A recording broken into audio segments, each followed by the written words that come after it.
नमस्कार दोस्तों, स्वागत करती हूँ आपका अपने YouTube चैनल ममता स्टडी ग्रुप में। तो कैसे हैं आप सब? आई होप आप सब अच्छे होंगे और अच्छे होने भी चाहिए।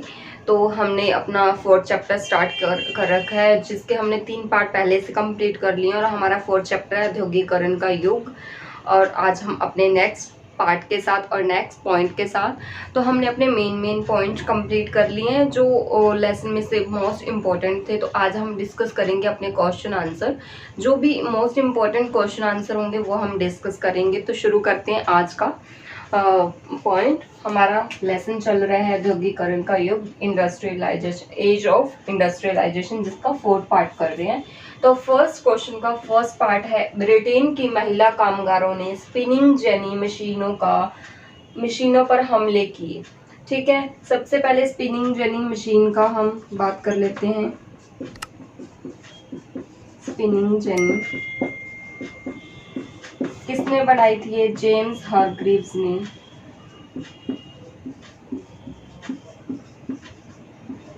(1764) में। ठीक है, जेम्स हारग्रीव्स ने बनाई थी।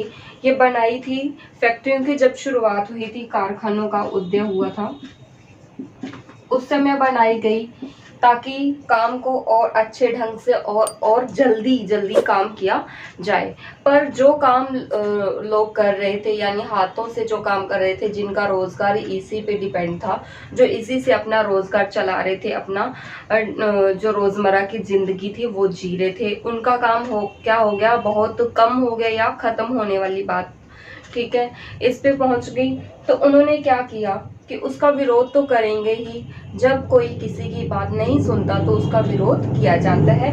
तो ऐसे ही इन महिलाओं ने इस बात का विरोध किया, किसका? स्पिनिंग जेनी मशीन का। क्योंकि वो क्या था, वो सारा दिन घर में बैठ के अपना काम करती, जैसे कपड़ा वगैरह ये सब काम करती। जब उनको लगा कि हम घर में बैठ के और क्या काम करेंगे जिससे हमारा जिंदगी गुजर रही है, अगर वही काम हमारा खत्म हो गया तो हम क्या काम करेंगे और हमारी बच्चों का और हमारा पालन पोषण कैसे होगा। इसीलिए उन्होंने क्या किया, इस मशीन का क्या किया, विरोध किया। और किया क्योंकि वो चाहते थे कि इस मशीनों से काम ना हो और हमारे द्वारा काम किया जाए और हमारी भी इनकम चलती रहे। इसीलिए उन्होंने इसका विरोध किया। जब विरोध किया उसके बाद इन्होंने तंग होके क्या किया, इन्होंने इस मशीन पर हमले किए, इनको तोड़ने की कोशिश की और ये उन्होंने अपने हक के लिए किया। ठीक है, तो उन्होंने क्या किया, इस मशीन पे हमले करने शुरू किए। किन्होंने? ब्रिटेन की महिला कामगार, जो घर पे बैठ के काम करती थी, हाथ से काम, जैसे कपड़ा बुनना, दरी वगैरह का काम जो, ठीक है, इस प्रकार के जो काम करती थी, उन महिलाओं ने इसका बहुत ही सख्ती से विरोध किया। उसके बाद हमारा नेक्स्ट पॉइंट है, नेक्स्ट क्वेश्चन, 17वीं शताब्दी में यूरोपीय शहरों के सौदागर गांव में किसानों और कारीगरों से काम करवाने लगे। कौन सी सदी की बात हो रही है? 17वीं शताब्दी। उस समय तक क्या था कि जो अंतरराष्ट्रीय बाजार था, कौन सा बाजार? अंतरराष्ट्रीय, यानी इंटरनेशनल मार्केट। जो इंटरनेशनल मार्केट थी उसमें बहुत ही ज्यादा व्यापार होना शुरू हुआ। तो उन्होंने, सौदागर क्या होते थे, जो अपना व्यापार चलाते थे, कम दाम में वस्तु को खरीदकर अधिक उच्च मूल्य पर वस्तु को बेचते थे, यानी अपना प्रॉफिट देखते थे, वो थे सौदागर। वो पहले शहरों में काम करवाते। ठीक है, जब अंतर्राष्ट्रीय लेवल पे मार्केट, यानी अंतर्राष्ट्रीय लेवल पे व्यापार करना हो, तो ना मात्र उनको लगा कि हमें शहरों में जो किसान है, जो कामगार हैं, उनसे काम करवाने से ही काम नहीं चलेगा। इसलिए उन्होंने अपना रुख कहाँ किया? गांव की ओर, ताकि उनको कम मजदूरी में कम मजदूरी में अधिक काम मिल सके। गांव के लोगों के पास अगर कोई रोजगार नहीं होगा तो वो कम पैसे में भी काम करने के लिए तैयार थे, इसीलिए वो सौदागर गांव की तरफ बढ़े ताकि गांव वाले जो लोग थे उनको कन्विंस कर सकें बाजार में काम करने के लिए। उनको बोला जाता कि आपका सामान बाहर के देशों में भी भेजा जाएगा। ऐसे वो काम करना उन्होंने इसीलिए गांव की ओर शुरू किया ताकि हम गांव के लोगों से काम करवा सकें। उनको एडवांस में पैसा देना शुरू कर दिया, ठीक है, उनको एडवांस में पैसा देना शुरू किया ताकि उनको वो बांध सकें कि ये हमारे लिए ही काम करेंगे। इसीलिए उन्होंने गांव की तरफ रुख किया ताकि ज़्यादा से ज़्यादा हम क्या कर सकें, काम कर सकें और ज़्यादा से ज़्यादा हम अपना व्यापार को बढ़ा सकें और अंतर्राष्ट्रीय बाजार के लिए हम अधिक से अधिक उत्पादन करवा सकें, क्योंकि वहाँ पे ज़मीन भी खाली होती और वहाँ के लोगों को काम भी अच्छे तरीके से आता और वो बहुत ही अच्छे तरीके से काम को करते। ठीक है, उसके बाद हम बात करते हैं अपना थर्ड पॉइंट।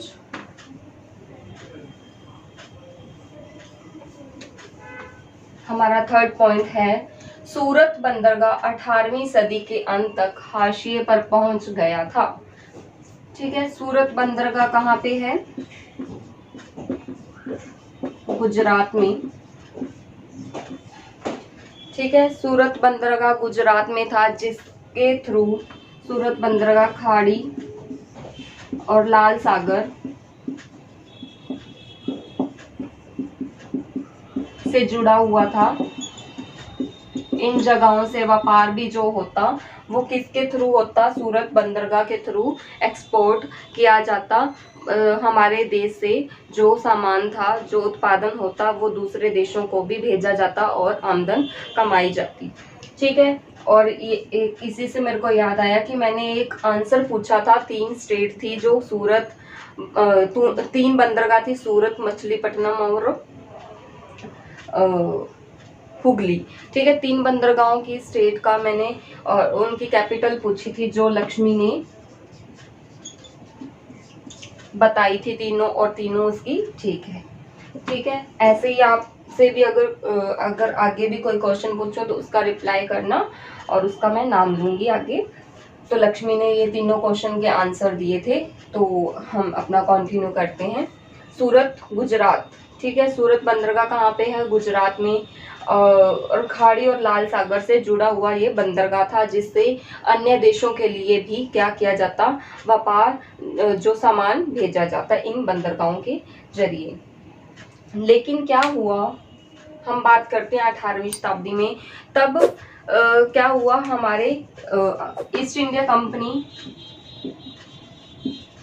इंडिया कंपनी हमारे देश में आ चुकी थी।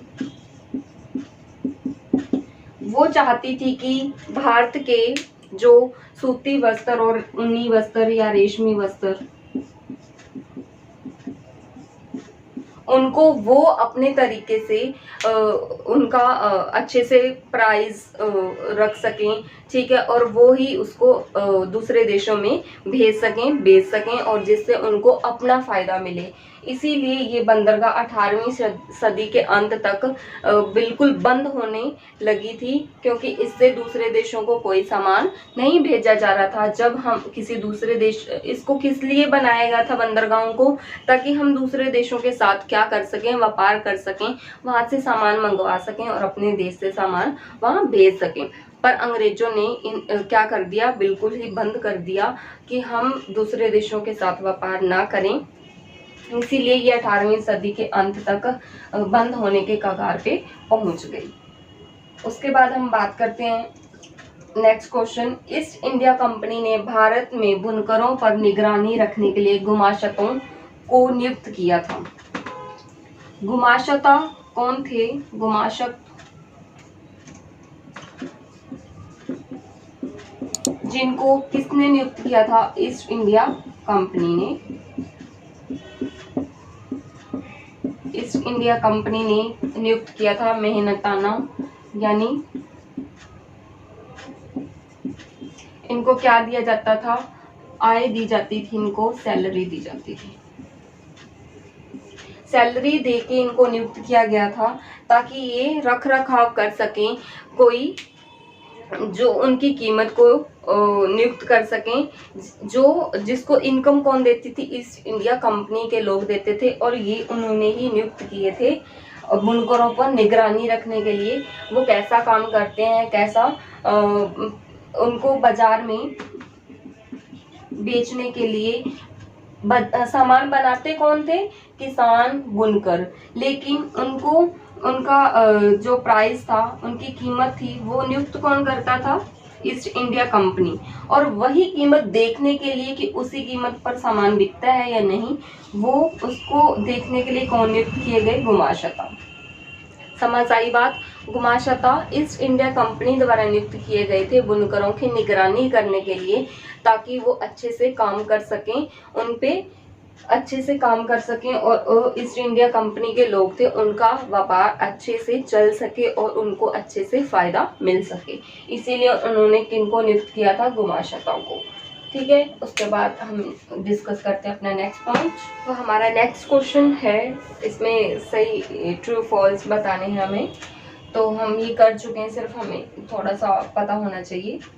19वीं सदी के आखिर में यूरोप की कुल श्रम शक्ति का 80% तकनीकी रूप से विकसित औद्योगिक क्षेत्र में काम कर रहा था।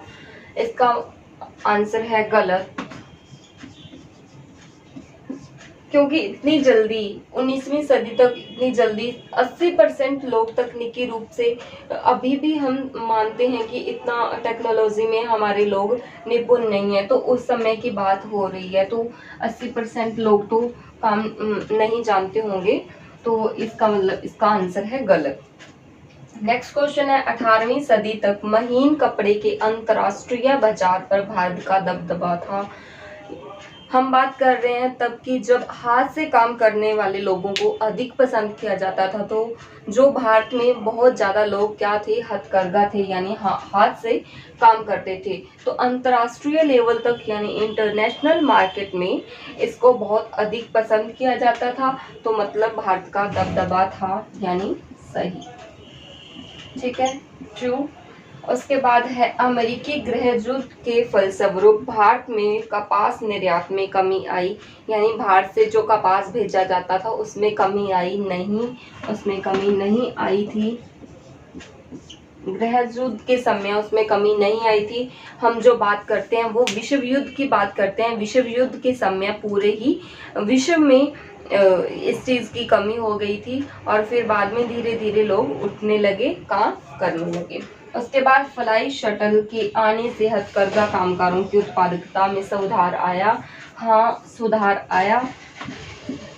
फ्लाई शटल क्या था, इससे बहुत चौड़ा कपड़ा एक साथ बनाया जा सकता था, इसीलिए जो हथकरघा हाथ से काम करने वाले लोग थे उनमें उनकी उत्पादकता में सुधार ऐसे आया कि उनका काम तेजी से होने लगा। जो उनको काम करने में बहुत अधिक टाइम लगता था वो कम समय में करने लगे। उसके बाद हमारा नेक्स्ट और आज का लास्ट क्वेश्चन है, आदि औद्योगिकीकरण का मतलब। औद्योगिकीकरण का मतलब हमें पता है कि कारखानों फैक्ट्रियों से मतलब है आदि यानी शुरू से। अंतर्राष्ट्रीय बाजार के लिए जो काम किया जाता, जो व्यापार किया जाता, वो शुरू से किया जाता, वो काम तो शुरू से किया जाता, पर इसका मतलब ये नहीं कि शुरू से ही क्या थे, कारखाने थे, फैक्ट्रियां थे और कारखानों में काम किया जाता, फैक्ट्रियों में काम किया जाता, मशीनों से काम किया जाता, ऐसा नहीं था। लोग हाथ से काम करते और वही अंतर्राष्ट्रीय बाजार पर फेमस था। जैसे हम अभी बात कर रहे थे अपने भारत की कि जो हाथ से कपड़ा बनता उसके लिए अंतर्राष्ट्रीय बाजार, अंतर्राष्ट्रीय लेवल पे वो क्या था, फेमस था, यानी उसका दबदबा था। ऐसे ही आदि औद्योगिकीकरण का मतलब भी यही है कि शुरू से काम होता आ रहा था अंतर्राष्ट्रीय बाजार के लिए। एक देश से दूसरे देश में वस्तुएं भेजी जाती थी, तो इसका मतलब है आदि औद्योगिकीकरण की शुरू से ही औद्योगिकीकरण का मतलब है, पर वो काम फैक्ट्रियों में या कारखानों में या मशीनों से नहीं किया जाता, वो काम हाथ से किया जाता। तो शुरू से ही इसका दबदबा था। तो आज हमने 3 क्वेश्चन अपने डिस्कस कर लिए, तो कल अपने नेक्स्ट जो हमारे इम्पोर्टेंट क्वेश्चन रहते हैं वो हम करेंगे। आज के लिए इतना ही, कल मिलते हैं अपनी नई वीडियो में नए पॉइंट के साथ, नए टॉपिक के साथ। तब तक के लिए धन्यवाद।